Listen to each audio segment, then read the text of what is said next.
क्योंकि पति के यदि दिन खराब आ जाए तो पत्नी को उसका पूर्ण सहयोग करना चाहिए, पूर्ण सहयोग करना चाहिए महाराज। और पत्नी यदि चाहे तो पति कभी भी अपने धर्म से विचलित नहीं हो सकता है, लेकिन पत्नी यदि उसका संग छोड़ देती है महाराज तो वह पति सोचता है कि अब तो पत्नी ने संग छोड़ दिया तो कोई भी गलत काम करो लेकिन पत्नी और बच्चों को सुखी रखो। पर सुशीला ने कभी भी अपने पति सुदामा को उनका जो अयाचक व्रत है उस व्रत को तोड़ने के लिए मजबूर नहीं किया। श्री तुलसीदास जी कह रहे हैं, धीरज धर्म मित्र यरु नारी, धीरज धर्म मित्र यरु नारी, आपद काल परखियो चारी, आपद काल परखियो चारी। चार प्रकार की चीजें बताइए महाराज। एक तो धीरज, धीरज जानते हैं, धैर्य।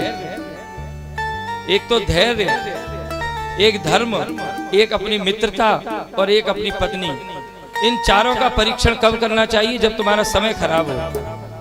जब समय खराब हो तो इन चारों का परीक्षण करना चाहिए कि ये कितना हमारा संग दे पा रहे हैं। धीरज हमारा संग दे रहा है कि नहीं, मित्र हमारा संग दे रहा है कि नहीं, धर्म हमारा संग दे रहा है कि नहीं, और पत्नी हमारा संग दे रही है कि नहीं। धीरज धर्म मित्र अरु नारी, आपद काल परखियो चारी।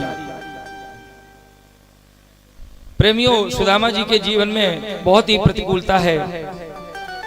सुदामा जी के जो भाई हैं वे कहते हैं कि भाई सुदामा तुम बहुत गरीब हो, अत्यंत दरिद्र हो, तुम्हारे बच्चे भूखे मर रहे हैं। और बोले हम राजाओं के यहाँ जाते हैं, राजाओं के गुणानुवाद गाते हैं और राजा हमें सोने की मोहरें देता है। तो बोले तुम भी चलो किसी राजा के यहाँ, उसके गुणानुवाद गा देना, तुम्हें भी 2-4 मोहरें मिल जाएंगी।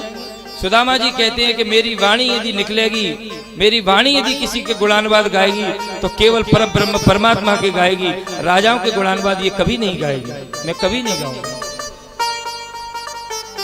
बच्चों को भूख लगती है कि आज बच्चे भूखे हैं, बच्चों ने माँ से कहा माँ हमें भूख लग रही है, तो क्या करें?